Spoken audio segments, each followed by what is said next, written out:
what's up? Rob here, and not too long ago, legendary folk singer and political activist Pete Seeger passed away at the age of 94, and it reminded me of a documentary film about him and a folk group that he was a part of called The Weavers. Wasn't that a time? And I'm going to review it.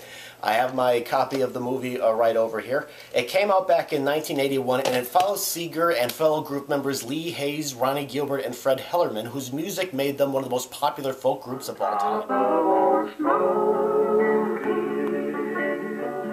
All covered with snow, I lost my true lover, according to snow.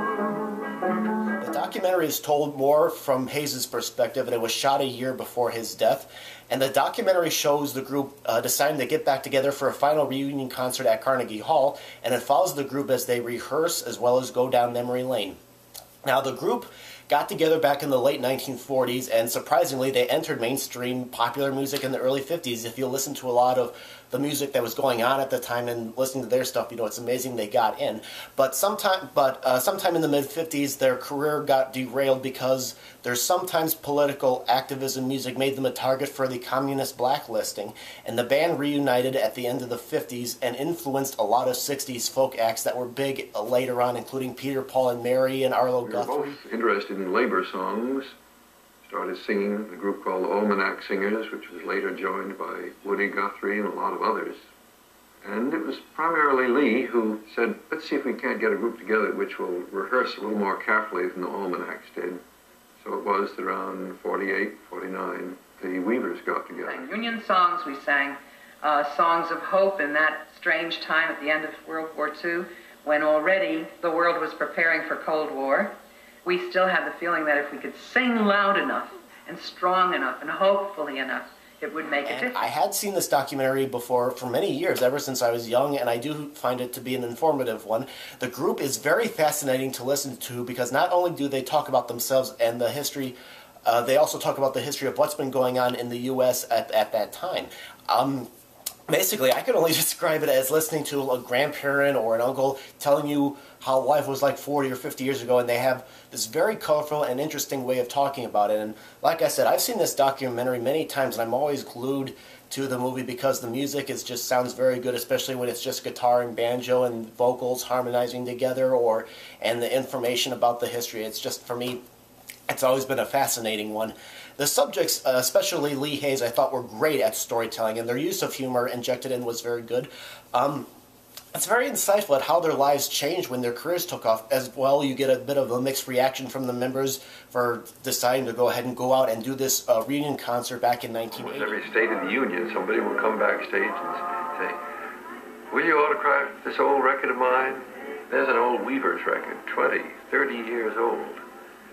And I find out something that the family has treasured. They've played it for their kids, for their grandchildren. The Weavers hadn't been together. I think the last time we sang together was about 10 or 12 years ago at a birthday party somewhere. But listening to the record made me begin to feel it might be some fun for the four of us to get together sometime. Do a concert at Carnegie Hall again after so many years.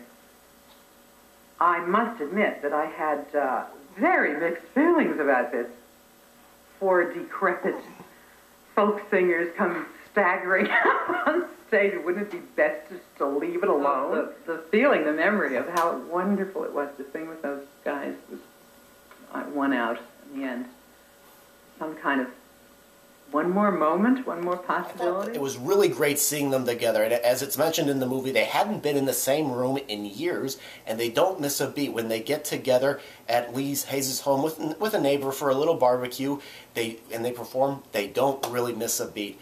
I thought the documentary itself was very well put together. You get to learn about each member's activities, you know, before this takes off. You hear their perspective on their music and like I said, what the U.S. was going through. Plus, the process of selecting songs for this concert was also, I thought, very interesting to watch. Other people that are interviewed in this documentary include Mary Travers of Peter, Paul, and Mary, Don McLean, who, of course, wrote and recorded American Pie and Vincent, and he was at one of the later concerts, and he said that the experience greatly influenced him, and Arlo Guthrie, and all these people have basically been influenced by this group. Wasn't That a Time was available on DVD, but it's out of print. I'm really not sure if it's streaming on the internet. I know you could probably dig up a VHS copy of it off the internet if you look hard enough, but if you do happen to get a copy tracked down, I think it is definitely worth a look. For people that are interested in, political activism, in music or in U.S. history, I think you get it all bundled into one package. So if you can find this documentary, I think it is definitely worth a look.